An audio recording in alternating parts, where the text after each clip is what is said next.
If you like what I do, consider joining my channel or donating to my coffee. Links in the description. Hey everyone, I'm the Metroidvania Guru, and welcome to my collection. If you didn't know, I'm kind of obsessed with Metroidvanias, so it wasn't long until that obsession turned into collecting. Specifically, I collect sealed Metroidvanias on the Nintendo Switch, and when there's a collector's edition, oh, a baby, you better believe I'm grabbing it. Today, I'm showing off what I have. Here's how this is going to work. I'll show you my game, display a lower third with the release info, and then share a quick impression or insight on the title, whether it's a hidden gem, a cult favorite, or just me talking about the game in general. After showing each game individually, I'll then take you on a little tour where I talk about miscellaneous stuff about the games. To be clear, this is not an unboxing video. If that's what you're here for, click away now. My games stay sealed. I like knowing they're pristine, untouched artifacts of Metroidvania history. But don't worry, when we get to the collector's edition with cool stuff inside, I'll flash a quick pic of the contents on screen for you to drool over, from a nice, safe, no unsealing distance. Now, you'll notice that some of the games in my collection aren't sealed, and that's because I had those games before I decided to collect sealed games. Whoops, I'll eventually get sealed copies, I'm sure.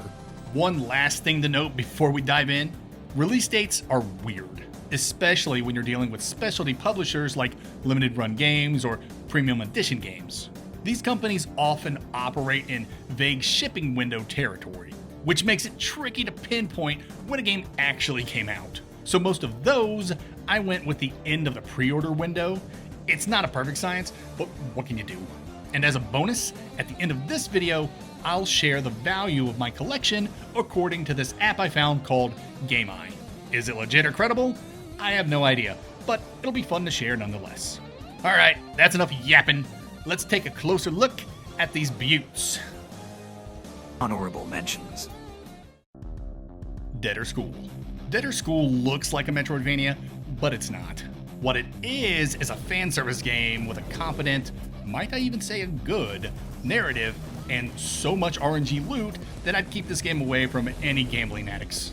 The game is actually a side story of a manga with, adult visuals. And though Deader School has its moments of fan service, nothing it shows would be considered anything over PG-13. It's silly, it's janky, but it's surprisingly super fun. And long.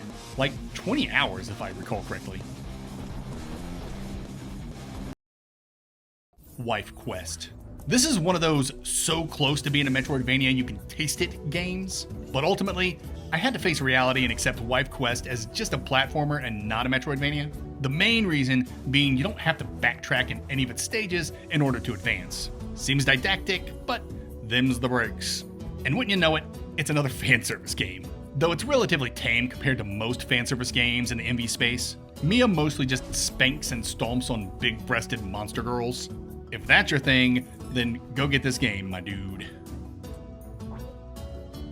Metroidvanias I haven't played. A Robot Named Fight. All I know about this game is that you are a robot and your name is Fight. Actually, I don't even know if that's true. What I do know is this game has roguelike elements, meaning the map gets scrambled every time you die. I hate when roguelike elements seep into my Metroidvanias, and that's why I haven't touched this game to this day. Astronite. I don't know anything about this one other than its art style, which reminds me a lot of Gato Roboto. I have no reservations to play Astronite, I just haven't gotten to it yet. Looks pretty good though. Curse of the Sea Rats. Speaking of games that look good, Curse of the Sea Rats. Unfortunately, that's the only positive thing I've heard about this game. I haven't checked on it since launch, so maybe it's gotten better. I'll get to it eventually. Maybe I can get one of my daughters to play too. It is co-op after all. Infernax. Probably a sin that I haven't played this one yet. Infernax looks amazing with its NES style, tongue-in-cheek references, and over-the-top violence. I gotta get a handle over my life and actually sit down and play this one. Monster Sanctuary. What if Metroidvania was Pokemon? That's what I got from Monster Sanctuary in the 30 minutes I played it. I wasn't in the mood for what it was putting down, but I'll definitely get back to it soon. Onikin Odallus Collection. One of these is a Metroidvania and the other is not, and I couldn't tell you which is which because I refuse to do research on this channel. I'm pretty sure Odallus is the Metroidvania. Regardless, I haven't touched it yet, and I have no good reason as to why I haven't.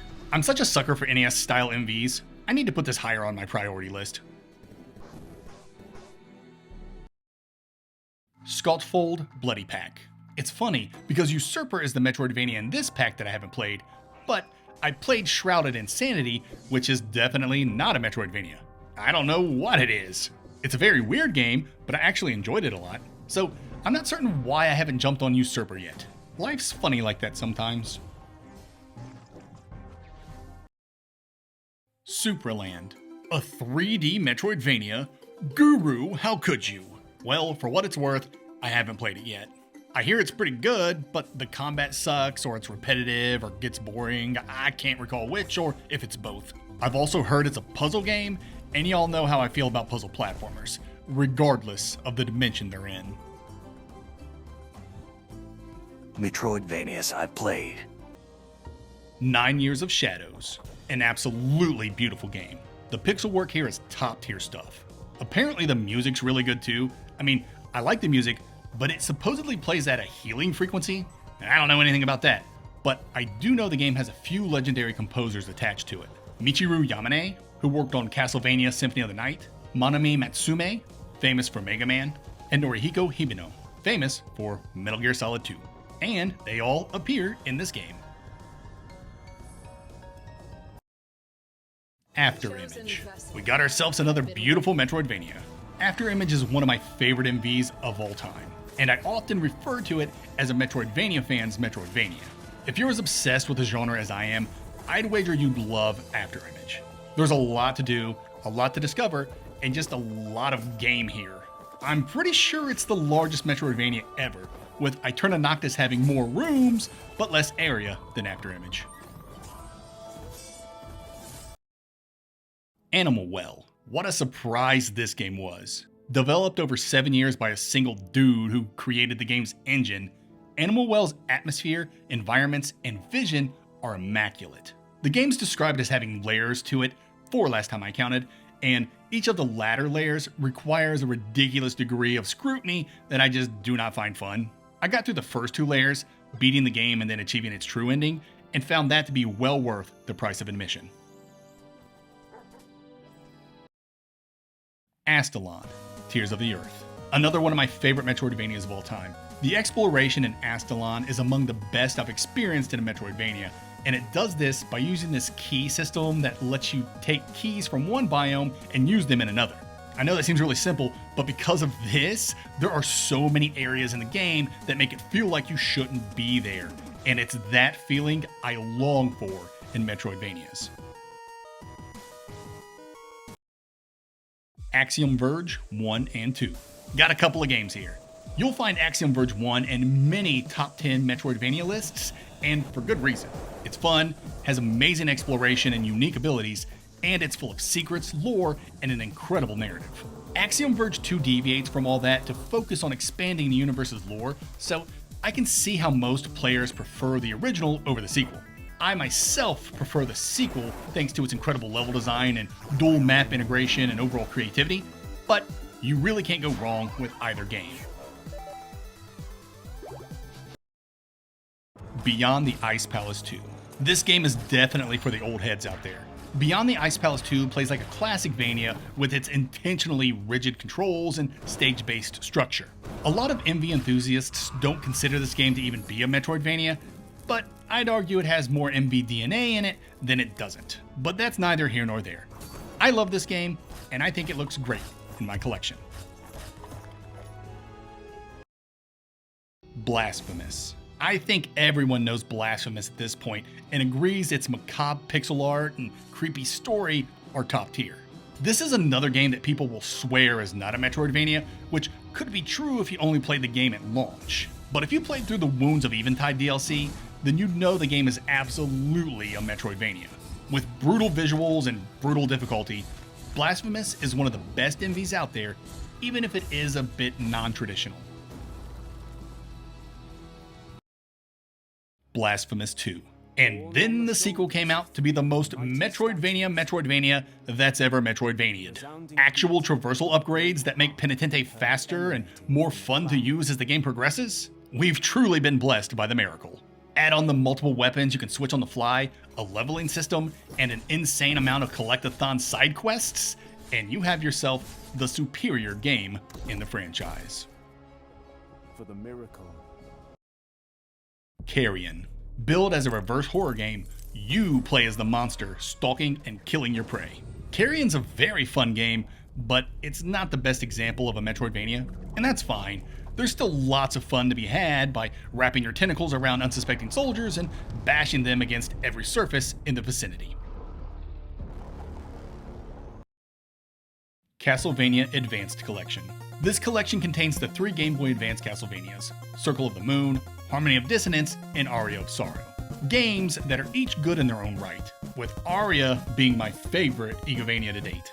The collection also has Dracula X, but that's not an MV, plus it sucks. But despite including a stinker, this collection is absolutely worth getting. Castlevania, the Dominus Collection. The superior of the Castlevania collections, the Dominus Collection has 3 of the best Igavanias to ever grace God's green earth: Dawn of Sorrow, Portrait of Ruin, and Order of Ecclesia. All 3 of these are bangers. It blows my mind that we used to get Igavanias once a year, especially when considering how high quality all 3 of these games are. Cathedral. With Cathedral, we got ourselves another big Metroidvania to go along the likes of Hollow Knight, Afterimage, and Infernax. Cathedral has a very heavy NES aesthetic, and it's NES hard too, so make sure you approach this one with patience. A solid MV that will test you. Catmaze. I don't collect too many non-ESRB Metroidvanias, but I made an exception for Catmaze because I genuinely enjoy it that much. Some say it looks like a cheap phone game, but graphics never really concern me as long as the game's fun, and Catmaze is surprisingly fun and deep. There may be a little jank here and there, but this is actually a very solid MV.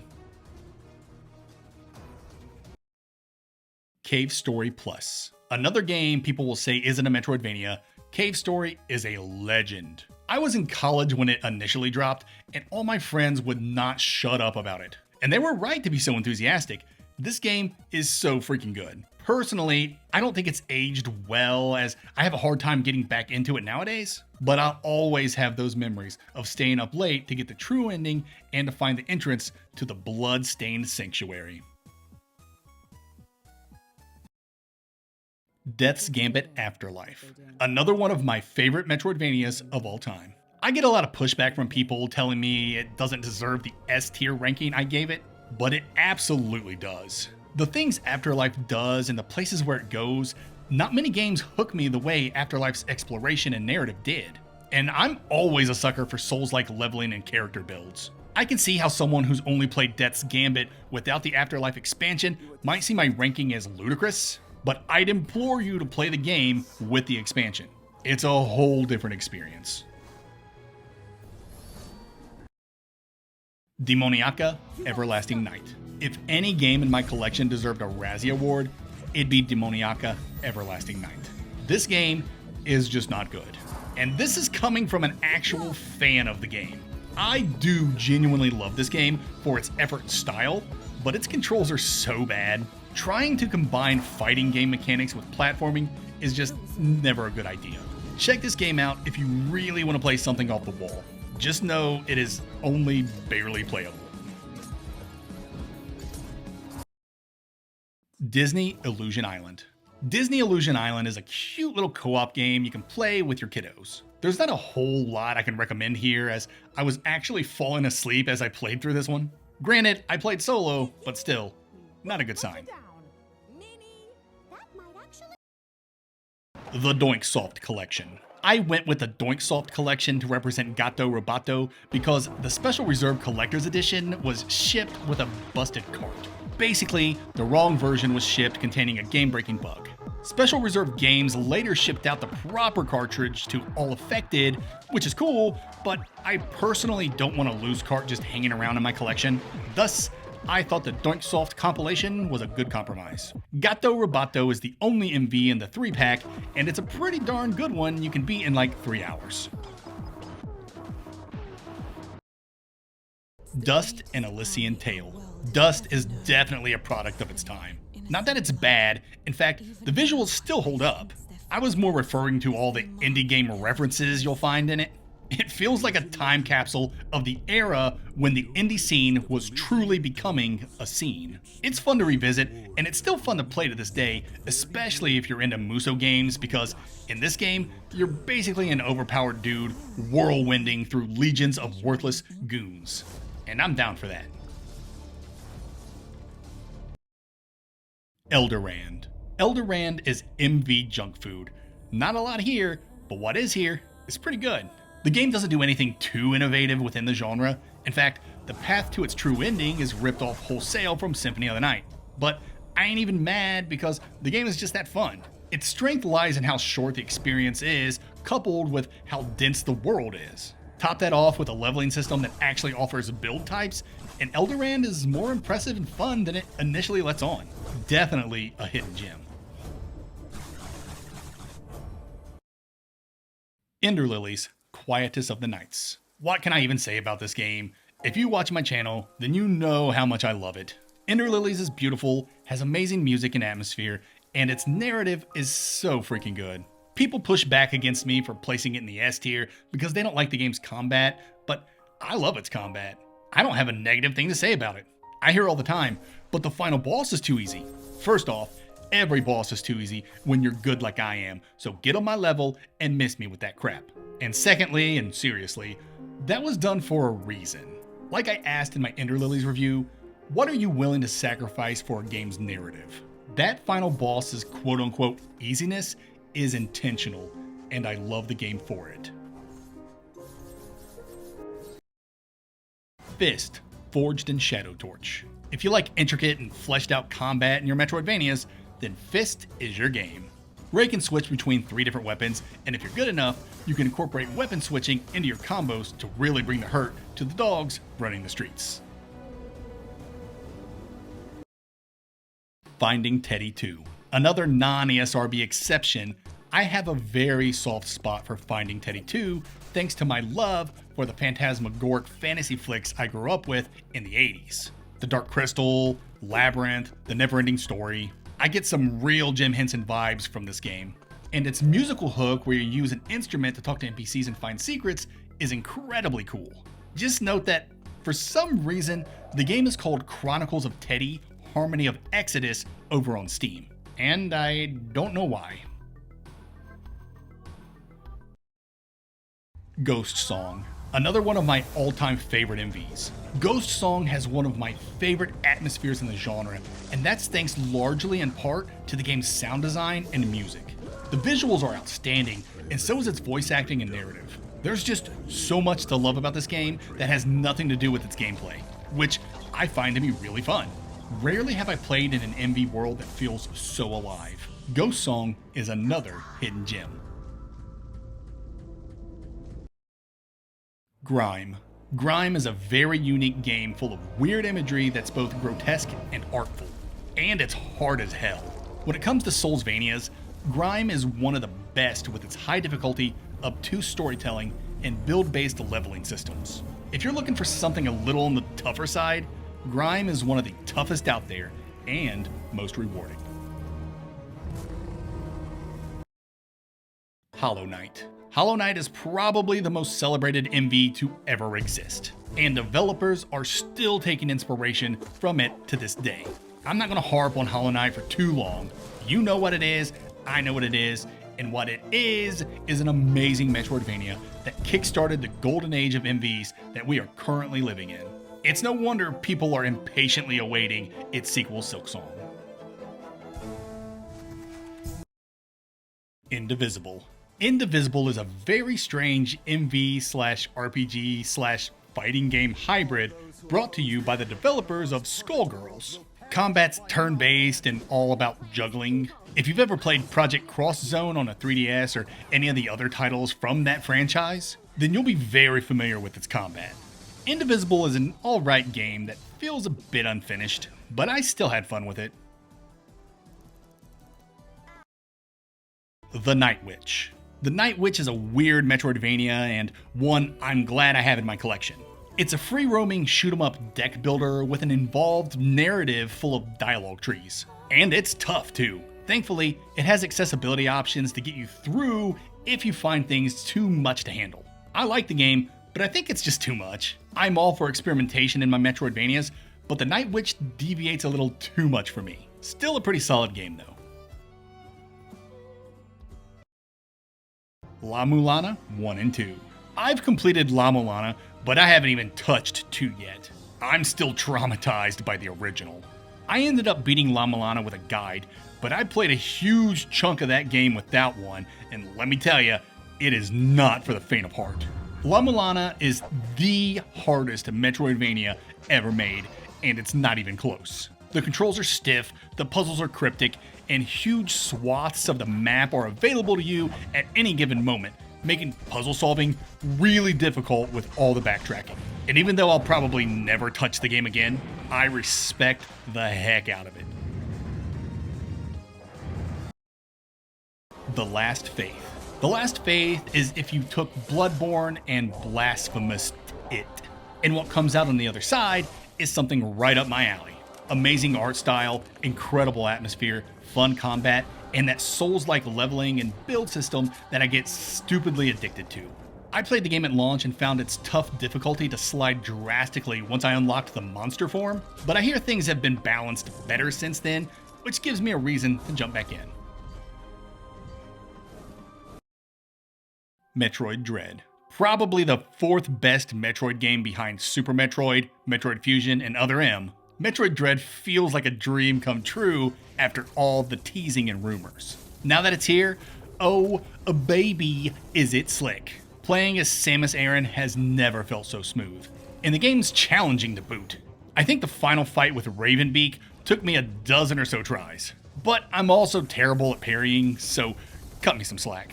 Also, saying Other M is better than Dread was a joke. Let's see how many geeks complain about it in the comments. Minoria. Minoria is a bomb service game, the developers responsible for the Momodora series. Apparently this was supposed to be a Momodora game, but because of the drastic change in art style and tone, it became its own thing. It's an interesting game, but it doesn't do a lot to stick out from the crowd other than have all of its enemies take 3/4 of your health away anytime they hit you. Momodora Reverie Under the Moonlight. The Momodora game that put bomb service on the map. Reverie Under the Moonlight is when the series stepped away from its cave story inspiration to lean hard into the Souls-like genre, taking specific inspiration from Bloodborne. Reverie is a tight, non-linear experience full of challenge and amazing pixel art. Moonscars. Moonscars is one of those games that was criticized heavily at launch, but the devs took everyone's feedback and used it to make the game a much better experience. Obnoxious mechanics were toned down, and there was much more guidance to help players figure out where to go next. After patches, Moonscars is a very solid experience with fun combat and an amazing art style that makes it look like you're playing an impressionist work of art. The Mummy Demastered. The Mummy Demastered is an anomaly. It's a movie tie-in game about a terrible movie that bombed at the box office, yet WayForward still went ham and created a really good Metroidvania anyway. They really didn't have to go so hard on this game, but they did. Excellent music, excellent environments, fun run and gun gameplay, and you can wrap this game up in like 5 hours. It's not the best Metroidvania you'll ever play, but it's much better than it has any right to be. The Ori Collection. The Ori games are legendary in the MV community for a couple of reasons. One, they're simply the most beautiful MVs on the market, and two, Blind Forest set up the Metroidvania renaissance so Hollow Knight could spike us into the golden age. Ori's incredible art style, fluid movements, and emotional storytelling revitalized an entire genre, and I don't think its fans would disagree with me. Overlord: Escape from the Nazarick. Overlord is an anime about an MMORPG going offline and the main character getting trapped in its world as his OP avatar. Sounds fun for a video game, right? You'd think, if they actually let you play as Ainz. Instead, you play as Clementine, some psycho chick Ainz iced. Resurrected, Clementine must escape the Nazarick, the stronghold where Ainz and his guild live. What follows is a pretty mid Metroidvania experience with rewards that benefit those who've watched the anime. So if you're a fan of Overlord, you might get more out of this game than I did. Prince of Persia: The Lost Crown. The Lost Crown is a sad tale of corporate mismanagement. Had Ubisoft not been absolute morons, the Prince of Persia's comeback would have been huge. Sargon controls like a dream, the game has some of the best platforming in any Metroidvania, and the combat and presentation are top shelf stuff. Had Ubisoft placed the game on Steam at launch, the game most likely would have exceeded sales expectations. And we'd probably have seen trailers for The Lost Crown 2 by now. Record of Lodos War: Deedlit in Wonder Labyrinth. Team Ladybug makes nothing but bangers, and Deedlit is no sophomore slump, especially considering it's based on an IP that's not really huge outside of Japan. Regardless, Deedlit ended up being one of the most beautiful MVs we've seen in a long time, with many reviewers likening it to Symphony of the Night. It's short, it's compact, and it's a lot of fun thanks to its polarity system. Salt and Sanctuary. Another one of my favorite MVs of all time, despite it not having a map. Salt and Sanctuary is 2D Dark Souls, full stop. I love its world, I love its combat, I love its challenge, I love its art style and tone. And the game's so replayable with all the different religions and builds and weapons. To this day, I still watch challenge runs for Salt and Sanctuary and learn something new. It's a game that just keeps on giving. Shantae.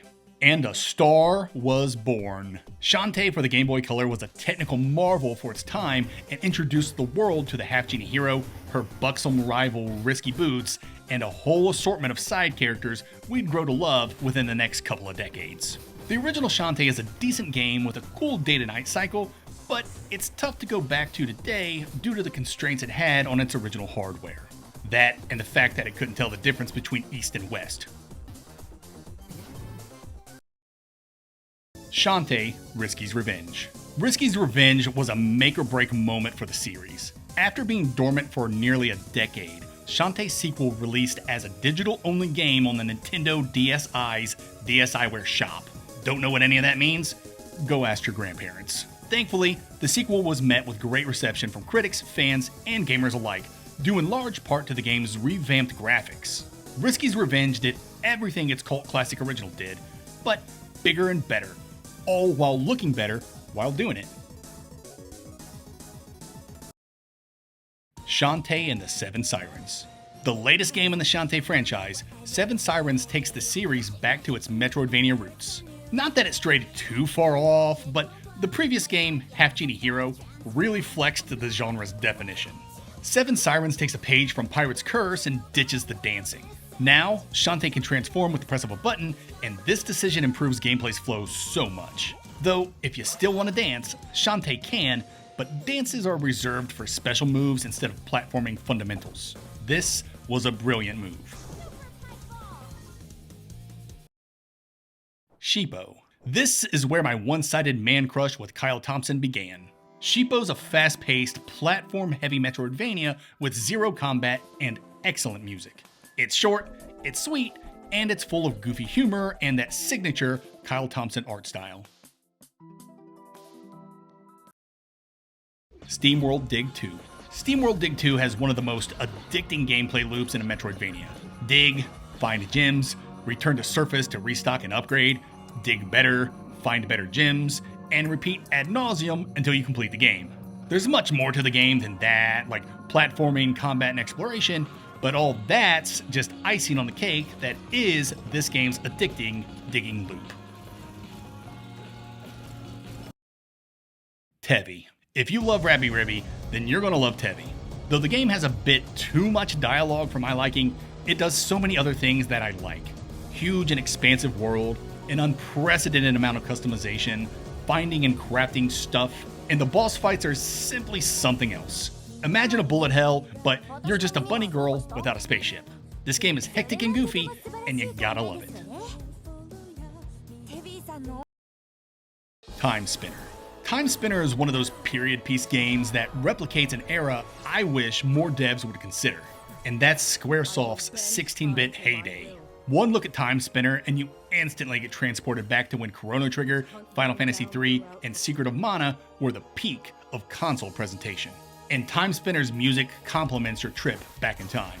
How very appropriate for a game about time travel. The gameplay itself is pretty solid too, and the game's pacing is dang near perfect, making a 6-hour-long game feel like it's over in the blink of an eye. Transaruby. I love Skipmore. They're a developer who uses cutesy graphics to hide more sinister themes and concepts, and Transaruby continues this tradition. Transaruby is a weird take on the genre in that it likes to lock you out of its world with gates that require you to collect a certain amount of stuff before you continue, kinda like an old school platformer collectathon. The game eventually opens up after a while, and in Skipmore fashion, it likes to throw players into creative and head-scratching puzzles. Definitely another hidden gem. Euphoria: The Saga 2. I was so disappointed with Euphoria: The Saga 2. The original on the NES was so good and is what I consider to be a near perfect microcosm of fundamental Metroidvania design. And then the sequel comes out over 30 years later and decides to be a roguelite. Insert really loud and disgusting barf noises here. At least the game looks really good though.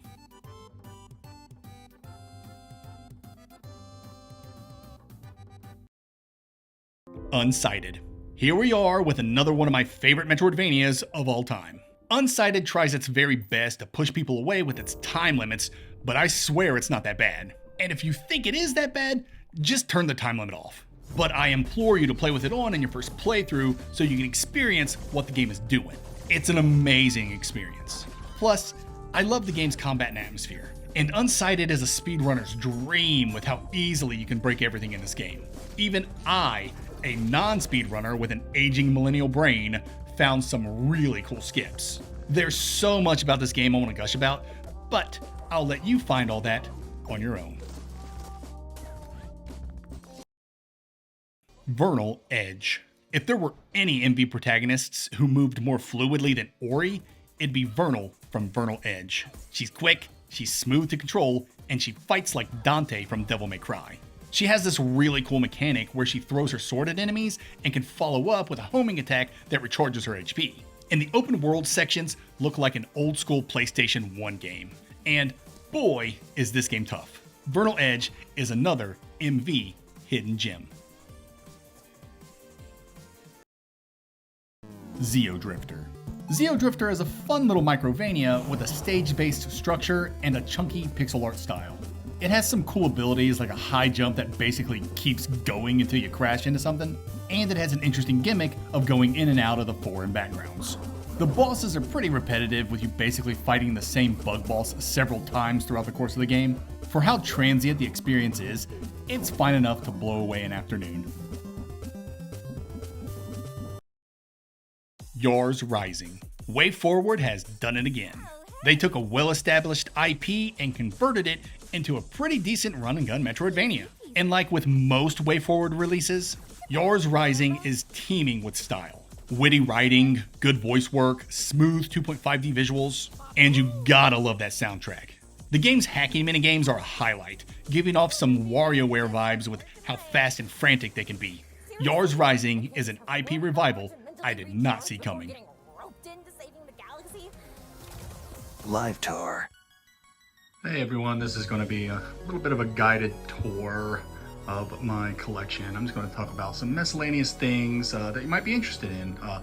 And I'll also be talking about why I placed them where I placed them. That might be a little fun to talk about too. So let's go ahead and let's get started.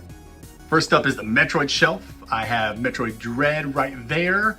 It is in a plastic case to keep it nice, fresh, clean, and pristine. Over here we have Samus in her Varia suit. Very, very cool. And then over here I have a Zero Suit Samus figure. This is from Other M, which is the second best Metroid game ever made. The first being Federation Force, of course. Back up, we're going to go down here. This is the Shantae shelf. You'll see I have the 20th anniversary Shantae statue. I got it actually on the 22nd anniversary because it took limited run games forever to get it out. And then next to it I have the Shantae games that I own. They're all open. I got these games before I decided to collect again. And so here I am with these open Shantae games. I haven't got the other ones, and I'd like to get them all in the collector's edition eventually, but secondhand Shantae is super duper expensive. I know when I showed this statue to everybody, everyone was like, man, that's went up in price. It's super expensive, and I don't deny it. I'm sure it's super expensive because secondhand Shantae is just very expensive. But yeah, there's that. Next on this shelf, we got my Blasphemous games here. You'll notice the first Blasphemous is actually open. I bought that and opened it. And this is actually, I think, the Best Buy variant as well. Over here, I have a sealed Blasphemous 2.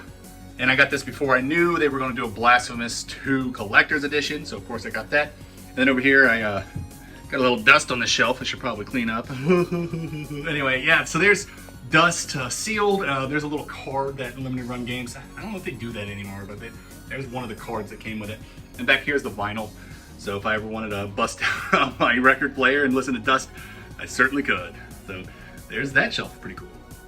All right, we'll do the top shelf here. We'll start with Ori, nice and sealed, wonderful. It has like tarot cards and all kinds of cool stuff in it. Not that I'll ever play with them because I keep my stuff sealed. Someone gave me these. These are I don't know what they are, just like pictures, something like that. And there's a whole bunch of them. So if I ever wanted to play around with those and look at those, I certainly could. So basically this entire shelf I put up because it has multiple games on each edition, you know. So this one has Ori 1 and 2. Then this is the doinksoft collection. Not a whole lot to say here. It has Gato Roboto. And then it has like Gunbrella and Demon Throttle. Those games are not Metroidvanias, but they're pretty good. Gunbrella is really good. Demon Throttle is like King's Knight, if you ever played that on the NES. That's pretty much what that is. To the right of doinksoft collection, I have the Axiom Verge collection. So this is Axiom Verge 1 and 2. You can see the shadow box that comes with it. This is the largest piece in my collection, and it's not even close. Like the second largest is going to be like the advanced collection, but that's still like 3/4 the size of this bad boy. It's huge. Yeah, and then I got a card. Again, this is something that limited run games used to do. I don't think they do it anymore, but there it is. Pretty cool. Next is a Skautfold Bloody collection. Only Usurper is the Metroidvania here, not Shrouded Insanity. And then I got Mulana 1 and 2. Gosh, like I said, I never played 2, but 1 absolutely kicked my butt. So this is my Castlevania section, except for this here. This is something I recently got. It's the Moonscars map, which is kind of cool. So spoilers for anyone from Moonscars. But there's the Moonscars map. And a matter of fact, what I want to do, I want to get a bunch of these maps, and I want to just like maybe tape them up, because I like the aesthetic of just taping up stuff. So maybe that's what I'll do with this wall here. But yeah, so there's that. I'll do something with that. And then Moonscars has this instruction manual, which is really cool. Now my actual Moonscars, which is down here, unopened. So I'll make sure. So this is something that was given to me. But yeah, I'll do something cool with that.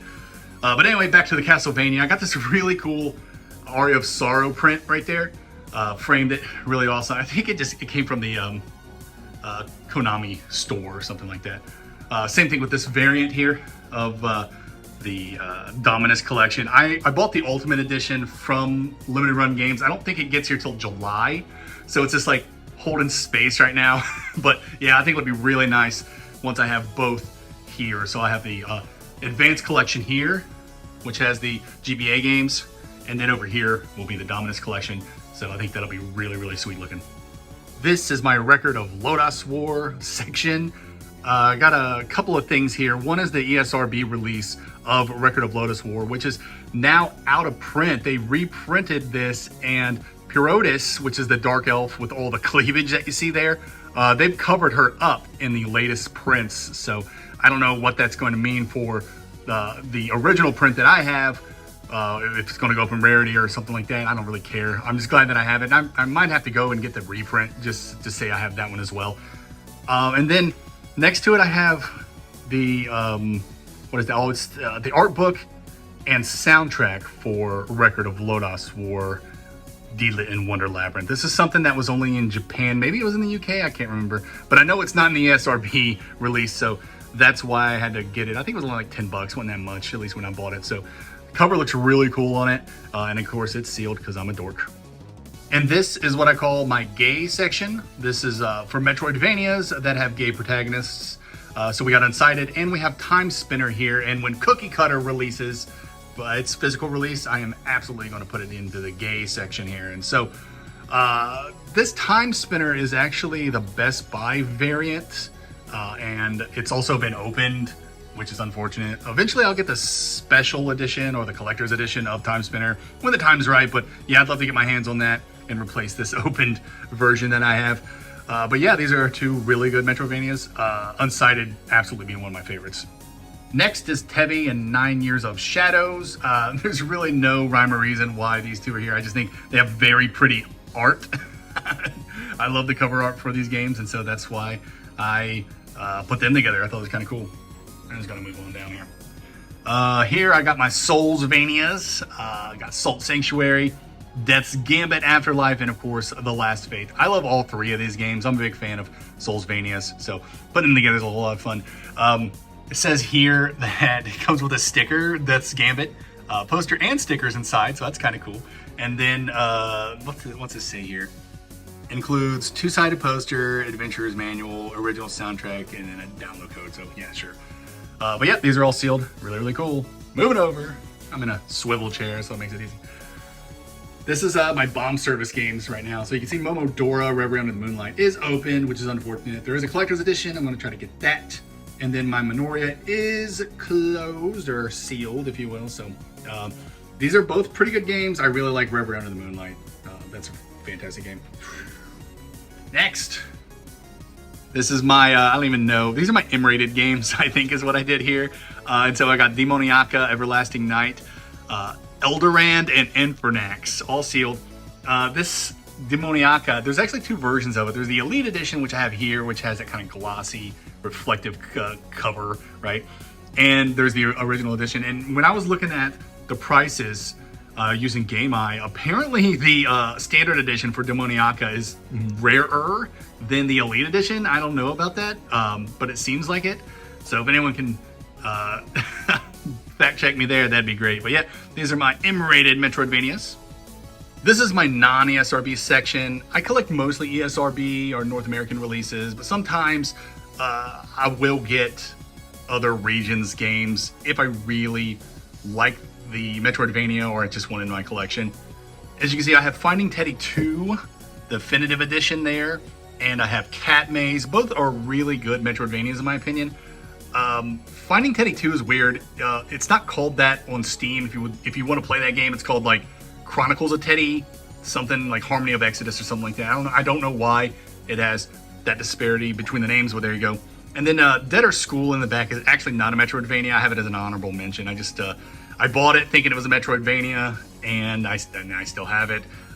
But I've actually played through it, and I think it's a really good game, so sure, I'll put it here. Monster Sanctuary gets its own spot because it's just so big. There's a lot of cool stuff inside of it. This is actually a game I haven't played yet because it's like a Pokemon / Metroidvania, and I'll get to it eventually. Looks really cool, but there you go. It's a really nice cover art there.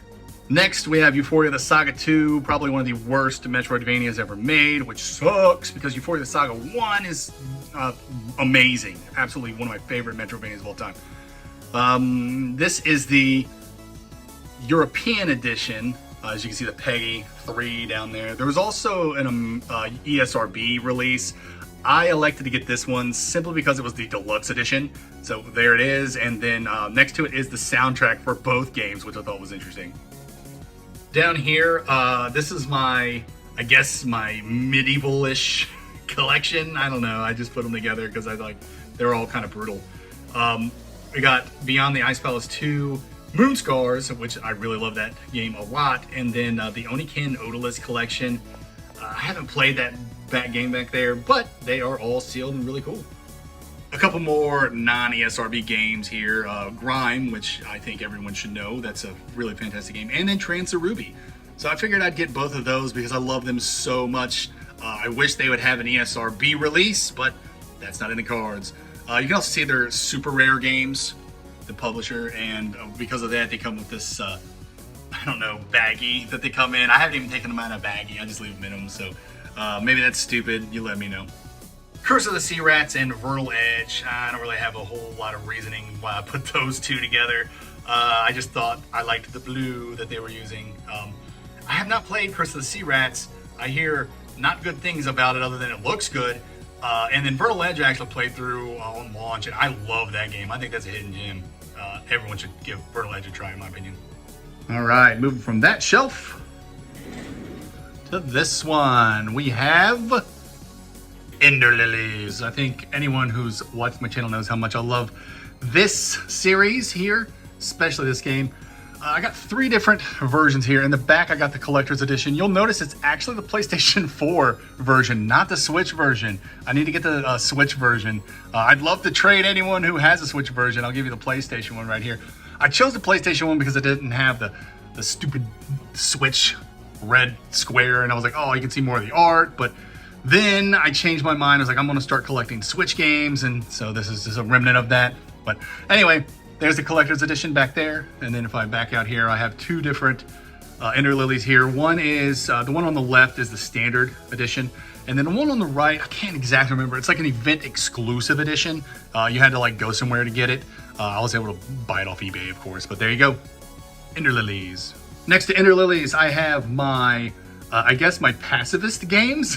These games do not have combat in them. And so I decided to put them all together. So we got Sheepo, Disney Illusion Island, and of course the ever awesome Animal Well in the back there. All 3 of these are, you know, they're okay games. Sheepo's really good. Animal Well is absolutely excellent, and Disney Illusion Island it's a children's game. Not that that's bad, it's just not up my alley, but it's multiplayer, so if you want to play it with your kids, go for it. Over here, I got my Cave Story Plus games. The one on the left, I opened it. Again, this is before I started collecting sealed games. But the one on the right, this is sealed, and this was a variant that I found on Nicholas's actual website. I just found it by accident. I was like, oh man, I totally want that. I think it is an amazing looking art. I love how Quote looks, and Balrog looks amazing. Look at all those missiles. Fantastic little get here. And in this section, this is just I don't really have a name for this section. This is just Metroidvanias that I love. These are some of my favorites of all time. We got Astalon, Tears of the Earth in the back of the collector's edition. Afterimage, the deluxe edition. I don't think it had anything other than the deluxe edition, and it comes with like the soundtrack or something like that. And then Ghost Song. I love Ghost Song. I know a lot of people have lots to say about that game, but I think it is just absolutely fantastic, especially the sound design, the music. I love everything about the game. One of my favorite enemies of all time. And might as well just shift over here. Hollow Knight. There's not a whole lot to say here. I did open Hollow Knight because I had it before I decided to collect. But then I got the collector's edition from Fangamer, which they have like 1 million copies of. So if you want that, go with the Fangamer and get it. I'm sure you can get it right now. You can see Hollow Knight's open, and oh, look at that. We got like a, I think that's the map is what it is. There's also an instruction manual in there, so that's kind of cool. And I plan on taking that map and taping it up on the wall, just like how I'm going to do this Moonscars here. So there you go, Hollow Knight. Over here we have, I guess my premium edition games of Metroidvanias.